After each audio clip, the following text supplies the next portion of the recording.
Hello lovely mothers, welcome to the bliss Garbh संस्कार।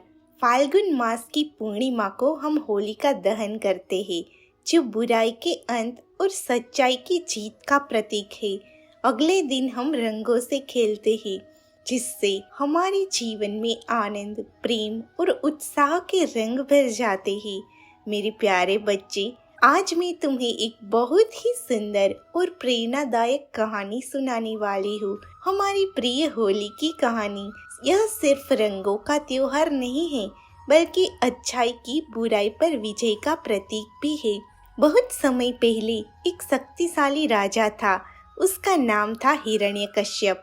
उसने कठोर तपस्या कर भगवान ब्रह्मा से वरदान प्राप्त किया कि न उन्हें कोई मनुष्य मार सकता है, न पशु, न दिन में उसे कोई मार सकता है, न रात में, न घर के अंदर कोई उसे मार सकता है, न घर के बाहर, न किसी अस्त्र से उसकी मृत्यु हो सकती है, न किसी शस्त्र से। यह वरदान पाकर वह बहुत अहंकारी हो गया था और अपने राज्य में भगवान विष्णु की पूजा पर प्रतिबंध लगा दिया।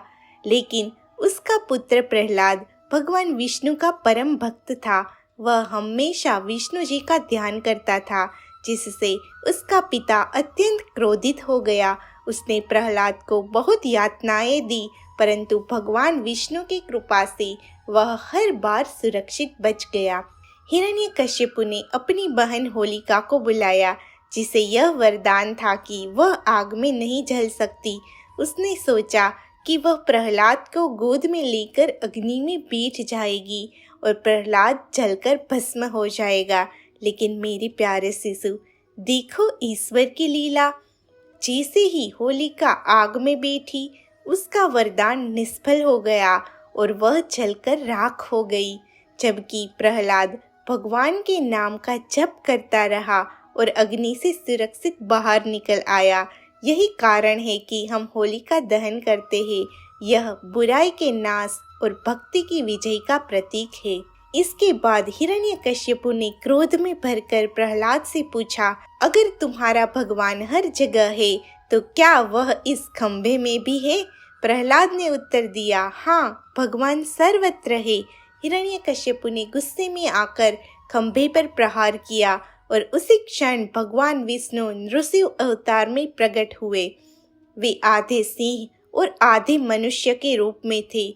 यह संध्या का समय था, न दिन था न रात। भगवान ने हिरण्यकश्यप को महल की चौखट पर रखा, न घर के अंदर न घर के बाहर। उन्होंने उसे अपने नाखूनों से मारा, न अस्त्र से न शस्त्र से। इसी प्रकार भगवान ने भक्त की रक्षा की और अहंकारी हिरण्यकश्यप का अंत कर दिया। इस तरह मेरे बच्चे, भगवान विष्णु की कृपा से भक्त की जीत हुई। सचमुच अगर हम भगवान पर सच्चाई और निष्ठा से विश्वास रखते हैं और उनके अनुसार ही कार्य करते हैं, तो भगवान हमारी सहायता किसी भी हद तक जाकर करते हैं। मेरे प्यारे शिशु, यह कथा हमें सिखाती है कि सच्चाई और भक्ति की जीत हमेशा होती है। होली सिर्फ रंगों का पर्व नहीं, बल्कि हमारे जीवन से ईर्ष्या, द्वेष, अहंकार को मिटाकर प्रेम और सद्भावना से भरने का अवसर भी है। इस कथा का सच्चा अर्थ यह है कि तब से लेकर अब तक हिंदू धर्म के लोग इसे बुराई पर अच्छाई की जीत के रूप में देखते हैं। यह हमें परमात्मा के प्रति अटूट भक्ति एवं निष्ठा की याद दिलाता है। यह पर्व हमारे अंतःकरण में प्रभु प्रेम को निरंतर बढ़ाता है और हमें आपसी प्रेम एवं एकता का पाठ सिखाता है। यह त्योहार सभी मतभेदों को भूलकर एक दूसरे को गले लगने की प्रेरणा प्रदान करता है। इस अवसर पर हमें ईर्ष्या, द्वेष आदि बुराइयों को दूर भगाना चाहिए। वास्तव में हमें होली खेलने के लिए वास्तविक महत्व को समझकर उसके अनुसार आचरण करना चाहिए। संस्कारों और जीवन मूल्यों के माध्यम से हम व्यक्ति, परिवार, समाज और राष्ट्र का कल्याण कर सकते हैं। मानवीय गुणों को स्थापित करके हम लोगों में प्रेम, एकता एवं सद्भावना को बढ़ा सकते हैं और मानवीय गरिमा को समृद्ध बना सकते हैं। भारत में होली विभिन्न रूपों से मनाई जाती है उत्तर भारत में यह कृष्ण और राधा के प्रेम का प्रतीक है। दक्षिण भारत में यह शिव और कामदेव की कथा से जुड़ी है।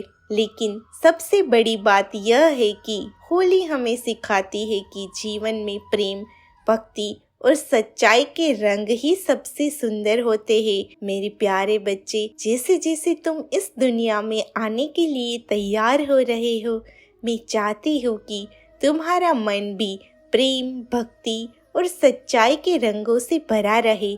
यह होली तुम्हारे जीवन में भी आनंद, उमंग और खुशियों का संचार करे। अगर आपको यह वीडियो पसंद आया है तो इसे लाइक करें, अपने परिवार और मित्रों के साथ शेयर करें और हमारी चैनल ब्लीस गर्भ संस्कार को सब्सक्राइब ज़रूर करें। फिर मिलेंगे एक नई वीडियो में।